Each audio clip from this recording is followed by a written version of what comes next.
Lyotard and the Inhuman, Postmodern Encounters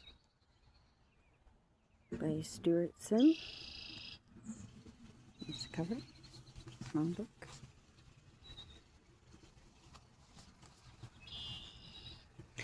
Lyotard and the Inhuman.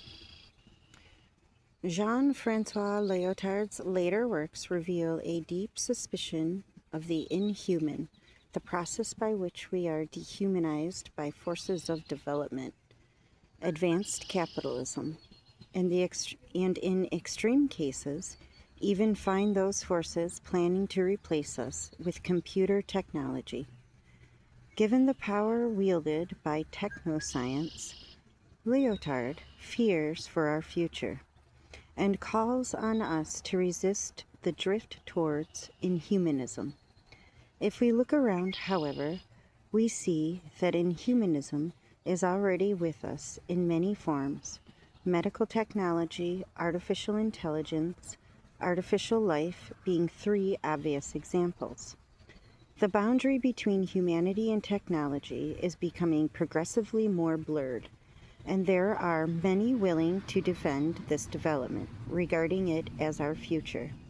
At stake in this debate is the very conception of what it means to be human.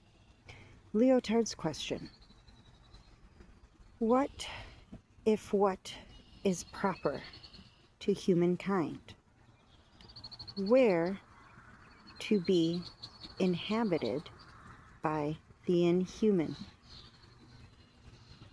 is one with critical implications for us all. Stuart Sim, professor of English Studies at University of Sunderland. He has published various works on postmodern thought, including Derrida and the End of History in this series.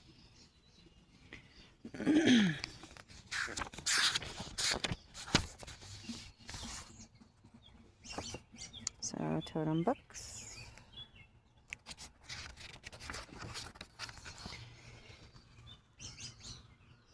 Two 2001 published.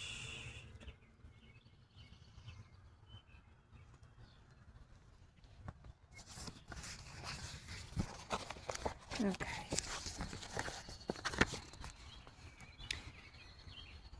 Death of the universe.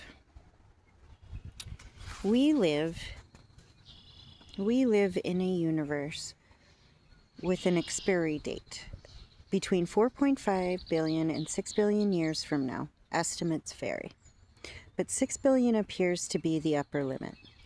The sun will have suffered a heat death, and life on Earth will be over.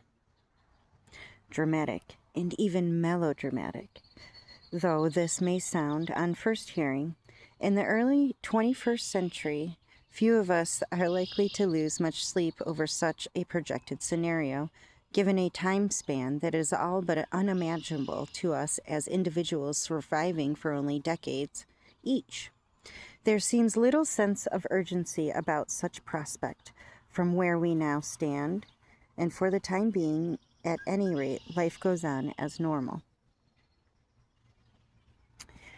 One recent exception to such apathy about the ultimate fate of the universe, however, was the philosopher Jean-Francois Lyotard, who towards the end of his life, he died in 1998, became somewhat obsessed with the topic, speculating in The Inhuman, 1988, as to what the projected death of the sun might mean for the condition of humankind now. The human race is already in the grip of necessity of having to evacuate the solar system in 4.5 billion years, he informed us, attempting to inject a note of urgency into the debate. Lyotard is best known for the positive message of the postmodern condition, 1979, an inquiry into the status of knowledge in the late 20th century culture, which announced the decline of oppressive grand narratives in effect ideologies, and the rise of the new cultural paradigm based on the skepticism towards universal explanatory theories in general. According to Lyotard, humanity now had the opportunity to pursue a myriad of little narratives instead of returning to political power to the individual threatening the power base of the authoritarian state. And states in general are the authoritarian to the postmodernist thinker. The postmodern era, he pictured, promised to be one of liberation from ideological servitude. In the inhuman, less than a decade later, a much darker tone prevails that suggests humanity has acquired a new set of enemies to replace the grand narratives of yesteryear. We shall consider Lyotard's argument in the inhuman in more detail at a later point. Suffice it to say, for the present, he expresses the fear that computers eventually will be programmed to take over for human beings with the goal of prolonging life past the point of heat death of the sun. It will not, however, be human life that survives. And Lyotard is deeply opposed to any shift towards such an inhuman solution, which he claims has the backing of the forces of technoscience, technology plus science plus advanced capitalism, the multinationals, and so on. Lyotard's response is to call for a campaign against technoscience and all its works. What else remains as politics except resistance to the inhuman? As he puts it, inviting us to join him in opposition against the planned eclipse of the human by advanced technology. His task as a writer and philosopher, as he sees it, is to ensure that we bear witness to such a process, so that technoscience does not succeed in imposing its program on us by stealth and outcome, that given the power and prestige enjoyed by technoscience in our society is only too likely. The feminist theorist Donna Haraway's remark that science is the real game in town, the one we must play, captures the general perception well. Lyotard's reflections have a wider significance than the particular problem he is addressing, and these do not merit closer attention.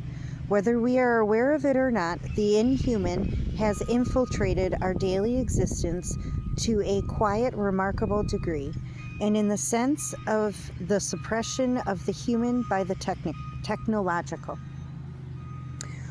For the remainder of this study, we will consider a range of arguments on the topic of the inhuman, running from critics such as Lyotard to enthusiasts such as feminist theorists Donna Haraway and Sadie Plant. Taking excursions into medical technology, computer viruses, artificial intelligence, artificial life, humanism, and finally science fictional narrative, William Gibson, along the way. The infiltration of the inhuman into our everyday concerns demands such a wide range of reference. After engaging with the arguments, we may decide it is more appropriate to fear, resist, welcome, actively encourage, or perhaps just simply tolerate the inhuman. But one thing is certain, we cannot avoid it.